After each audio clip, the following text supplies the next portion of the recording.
अगर एक आदमी हैवान बन जाए तो उसे अपराध कहते हैं, लेकिन अगर 32 लोग मिलकर एक 13 साल की बच्ची पर टूट पड़े तो उसे आप क्या कहेंगे?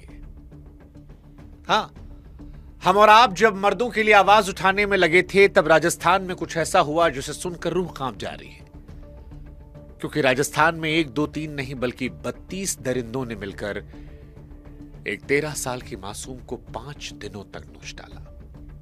13 साल की बच्ची को 5 दिनों तक।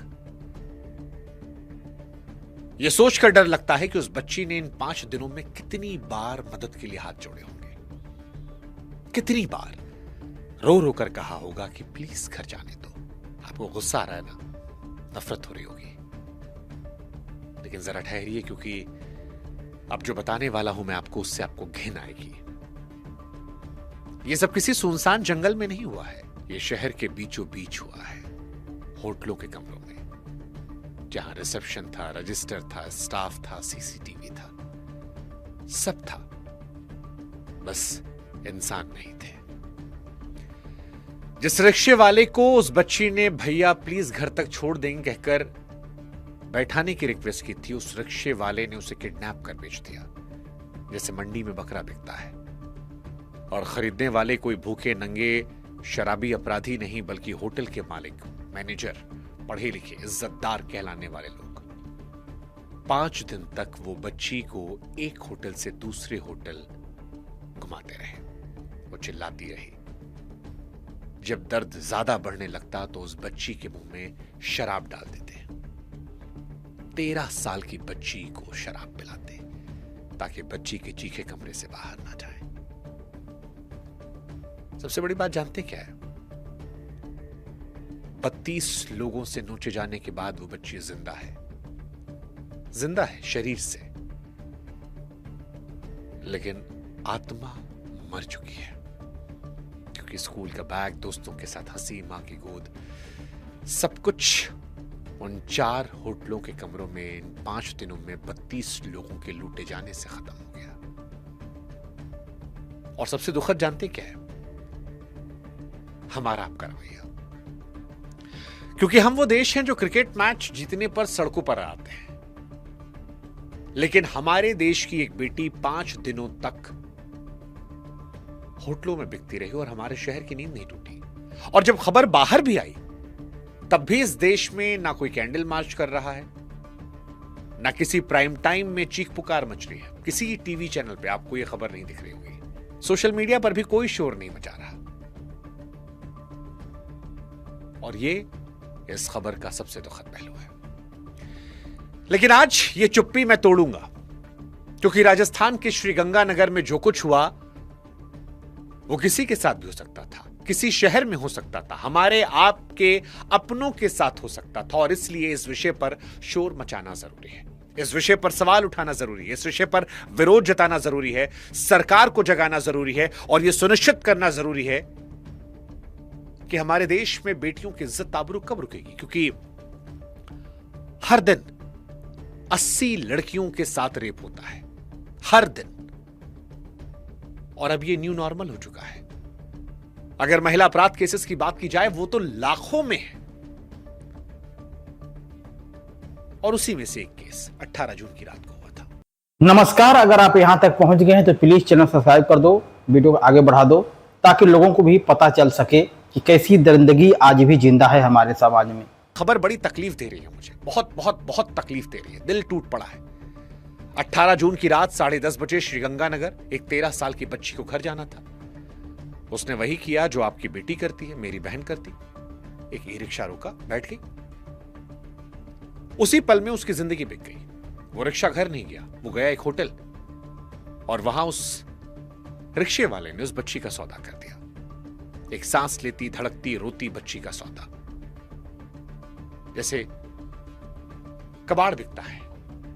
सोच कर देखिए, उस लड़की का रेट लगाया गया होगा, मोल भाव हुआ होगा, और वो बच्ची कुछ पता नहीं होगा, वो इंतजार कर रही हो कि रिक्शे वाले भैया बस आ रहे हैं अंदर होटल से। उसी कीमत लग रही थी, और उसके बाद उसे अंदर बुलाया गया, और फिर वो 5 दिन शुरू हुए। 18 से 22 जून 4 होटल, एक कमरे से निकालो दूसरे कमरे में, एक दरिंदा जाए, दूसरा आए, दूसरा जाए, तीसरा आए, तीसरा जाए, चौथा आए, 5वां आए, 6ठा आए, 7वां आए, 8वां आए, 19वां आए, और फिर 32 लोग आए। आप 1 से 32 तक गिन के देख लो, आपको समय लग जाएगा। उस बच्ची ने 32 लोगों को सहा है 5 दिनों तक 4 अलग अलग होटलों में। घिन आ जाती है अंदर से।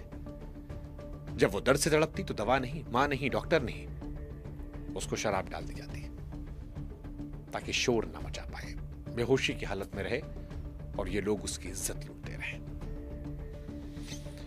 22 जून को पुलिस ने निकाला, 5 दिन बाद, 120 घंटे बाद, हर घंटा मौत से लंबा। वो रिक्शे वाला सर ड्राइवर नहीं था। हम तो सोचकर परेशान है कि उसके घर में भी उसकी बहन होगी, बेटी होगी, उसकी मां होगी, उसकी बीवी होगी, फिर भी उसने बेच दिया पैसे के लिए। कितना सस्ता है इंसान। कल को हमारी आपकी बेटी किसी रिक्शे पर बैठी, क्या भरोसा कर पाएंगे। और असली गंदगी इस क्राइम में सिर्फ 32 दरिंदों की नहीं, ये पूरी मंडी थी। उस मंडी में हर किसी का हिस्सा बना था। रिक्शे वाले का जिसने बेचा, मालिक जिसने खरीदा, मैनेजर जिसने कमरा खोला, स्टाफ जिसने चादर बदली, बच्ची की वो सूजी आंखें देखी, मुंह फेर लिया। 4 होटलों में 5 दिन तक एक बच्ची गड़गड़ाती रही।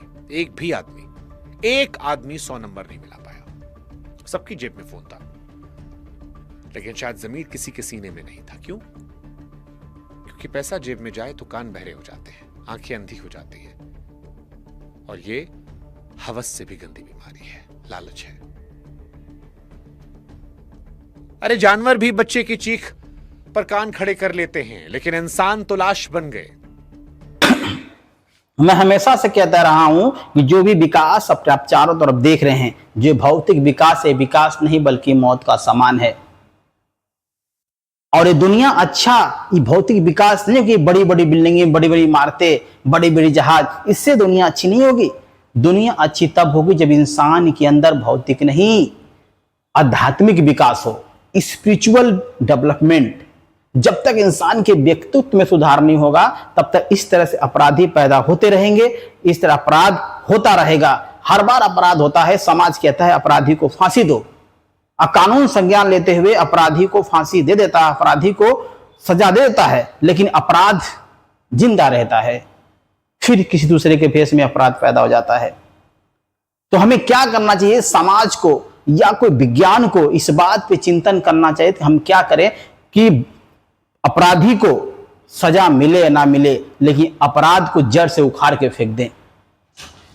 अगर हम कोई इस तरह के विज्ञान विकसित कर लें जिससे इंसान के अंदर से वो शैतान को मार सके, तो भी जाके इंसानों के अंदर से उस अपराध खत्म हो सकता है, समाज के अंदर से अपराध खत्म हो सकता है।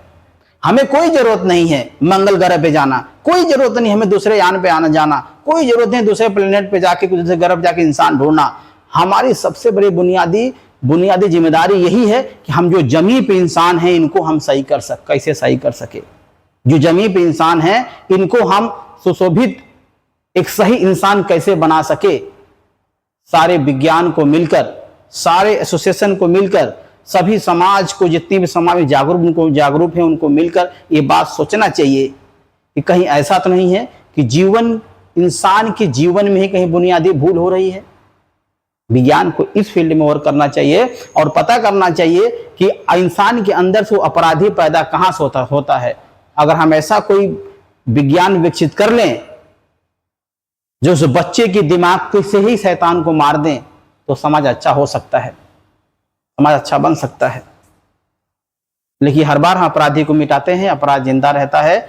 हमें कोई मंगल ग्रह पे जाने की जरूरत नहीं है। पहले अपनी समाज में, इस धरती पे जो इंसान हैं उनको सही करने की जरूरत है और उनको एक सही इंसान बनाने की जरूरत है। फिलहाल में अगर आप यहाँ तक पहुँच गए हैं तो प्लीज चैनल सब्सक्राइब कर दो, वीडियो आगे बढ़ा दो, ताकि लोगों को पता चले कि समाज में कहीं बुनियादी भूल कहाँ है। जो समाज में जागरूक लोग हैं वो पता कर सके। जय हिंद।